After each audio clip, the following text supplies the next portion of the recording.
called Valentine's Day. I feel an unrequited love for my potential, that dream of the woman I want to be, who I know I could be and what I know I could do. I stare at her from the window by my desk. There is purpose in every footstep, leaving impressions in the snow around her. She is small like the moon in a black tulip sky, and like the moon, she is more important, more sovereign than she seems. Her gravitational pull draws me in along with the seas, even the oysters beckoning towards her, offering their pearls as homage. I write her a letter every day that she feels far away, but in truth I promised her my soul. The knowledge of each other is never mute to my senses.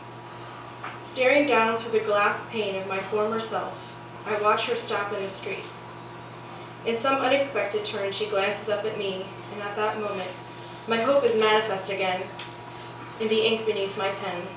I drown in my love for her, in the firth of my own words.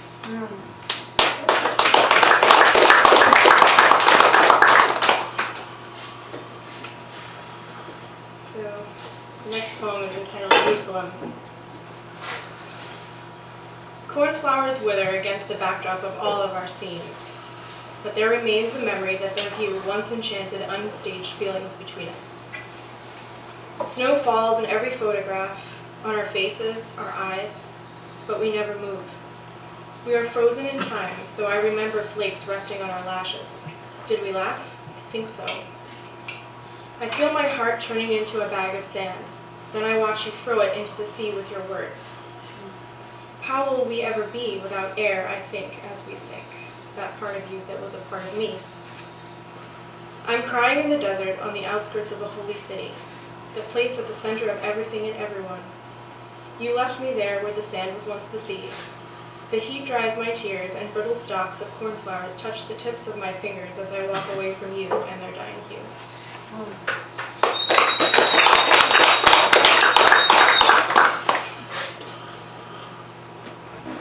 Okay, to the end of it. Spinach is burning in a pan prepared for eggs.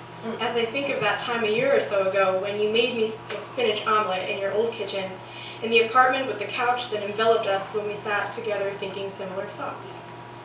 It was right before the snow began to fall and after the night we spent tangled, buzzed in each other's warm bodies. The smoke alarm starts crying into a pillow of rising smoke while I remembered that this was also the day you told me you could never be with me. We wouldn't work together. We were climbing a beautiful white slope only to come down to the end of it.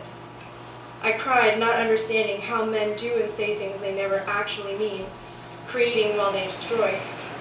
You didn't know this then, but I remember it now while I scrape the pan and silence my heart. Finally, I can see the snow melting, even as it falls.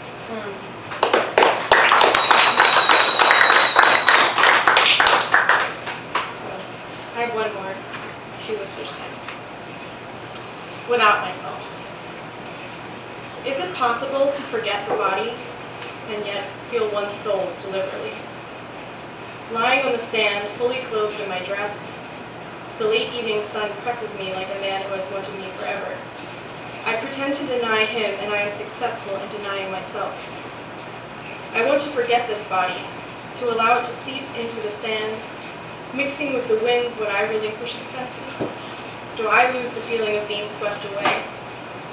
If I could only feel the particles of my body as microcosms of my spirit, I might allow myself to feel the heat melting layers of shame and fear, revealing a beautiful being. Only the soul can yearn, but without the body there is no path of desire.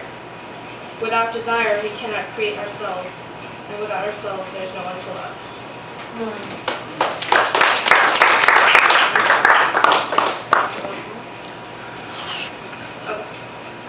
We are.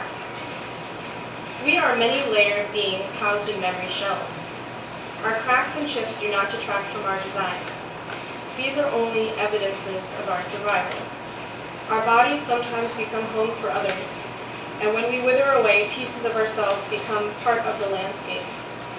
Our layers fold into time and body, and for this I know we never die. The sand builds upon the shore or in caverns deep, and something takes us farther than we are. Thank you.